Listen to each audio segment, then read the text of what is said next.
नीति जिसे बच्चों की पढ़ाई सुधारने और स्कूलों को मजबूती देने के नाम पर लाया गया, वह अब न सिर्फ शिक्षकों की नौकरी पर खतरा बन गई है, बल्कि राज्य की पूरी शिक्षा व्यवस्था पर सवाल खड़े कर रही है।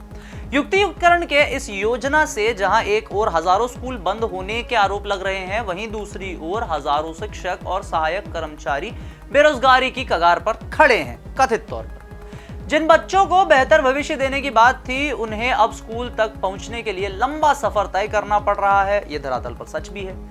जब सत्ताधारी सरकार ने इस गड़बड़ी को नजरअंदाज किया, तब विपक्ष ने इस मुद्दे को राष्ट्रीय स्तर पर उठाने का बीड़ा उठाया। विपक्ष का आरोप है कि सरकार शिक्षा व्यवस्था को जानबूझकर कमजोर कर रही है और निजी स्कूलों को बढ़ावा देकर सरकारी स्कूलों को बंद करना चाहती है। वैचारिक उदाहरण के रूप में देखें तो बीएसएनएल का बर्बाद होना और जियो के वर्चस्व की स्थापना। और इतना ही नहीं, सत्तारूढ़ पार्टी शराब दुकानों को बढ़ावा भी दे रही है। ऐसे में सवाल उठता है, क्या किसी को ऐसे मतदाता चाहिए जो पढ़े लिखे ना हो, जो सवाल ना पूछे, चुनाव के समय शराब की बोतल लेकर अपना वोट बेच दें? सवाल भरसक प्रकार के हैं, स्थिति विडंबनीय है। अब आइए नजर डालते हैं कि इस पूरे मामले में छत्तीसगढ़ को लेकर दिल्ली में क्या हुई है। चर्चा करेंगे, सभी जानकारी आपसे साझा। नाम हमारा आशीष गुप्ता, आप देखना शुरू कर चुके हैं INS 24/7 डिजिटल। शराब की लत और शिक्षा की कमी, क्या ये एक रणनीतिक हिस्सा? नई दिल्ली में कांग्रेस मुख्यालय इंदिरा भवन में पत्रकार वार्ता में भिलाई नगर विधायक देवेंद्र यादव ने छत्तीसगढ़ की बीजेपी सरकार पर युक्तियुक्तकरण नीति को लेकर जमकर निशाना साधा। उन्होंने कहा कि इस नीति से 10,643 स्कूल बंद हो रहे हैं और 45,000 शिक्षकों के पद खत्म किए जा रहे हैं। बीजेपी ने मोदी की गारंटी में 35,000 शिक्षक भर्ती का वादा किया था, लेकिन बजट में 20,000 भर्ती की बात कहकर अब पद खत्म किए जा रहे हैं। प्राइमरी स्कूलों में पहले 21 बच्चों पर एक शिक्षक था, अब 30 बच्चों पर होगा। मिडिल स्कूलों में 26 की जगह 35 बच्चों पर एक शिक्षक रहेगा।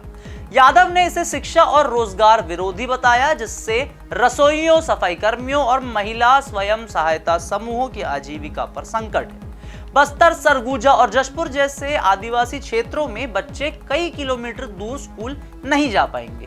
देवेंद्र यादव ने बीजेपी सरकार पर छत्तीसगढ़ को शांति के टापू से अशांति का केंद्र बनाने का भी आरोप लगाया। उन्होंने सुकमा से सरगुजा तक गोलियां चलने, लोगों पर अत्याचार और पत्रकारों की हत्या का जिक्र किया। रायपुर के सबसे बड़े सरकारी अस्पताल में मीडिया कर्मियों पर बंदूक तानने और मीडिया के प्रवेश पर रोक जैसे फैसलों को तुगलकी बताया। 19 जून 2025 को जांजगीर चांपा में पोल खोल रैली और 20 जून को धमतरी में NSUI की हुंकार रैली में भी यह मुद्दे उठे थे। यादव ने कहा कि सरकार भ्रष्टाचार को उजागर करने वालों को दबा रही है। हाईकोर्ट में 100 से ज्यादा याचिकाएं दायर हैं, जो नीति की खामियों को भी दर्शाती हैं। इन सब के अलावा देवेंद्र यादव ने बस्तर के खनिज संपदा को निजी कंपनियों को बेचने और अवैध रेत खनन का मुद्दा भी उठाया। 15 जून 2025 को धमतरी में 400 ट्रैक्टर रेती और 3 चेन माउंटेन जब्त हुए, लेकिन माफियाओं पर लगाम अभी भी नहीं कसी गई है। उन्होंने कलेक्टर, खनिज अधिकारी और पुलिस पर मिलीभगत का आरोप लगाया। किसने? देवेंद्र यादव ने। विपक्षी पार्टी द्वारा एक आरोप लगा। किसानों को खाद की कमी और GST अधिकारियों की वसूली से व्यापारी परेशान है। यादव ने कहा कि बीजेपी का इंस्पेक्टर राज छत्तीसगढ़ को बर्बाद कर रहा है। 16 जून को बोहारा में ग्रामीणों का धरना और कोंडा गांव में मोहन मरकाम का विरोध इस नीति के खिलाफ जनता का गुस्सा स्पष्ट रूप से दिखाता है। कांग्रेस ने चेतावनी दी कि अगर युक्तियुक्तकरण और भ्रष्टाचार नहीं रुका तो आंदोलन जो भी धरातल पर चालू हो चुके हैं वो काफी तेज हो सकते हैं।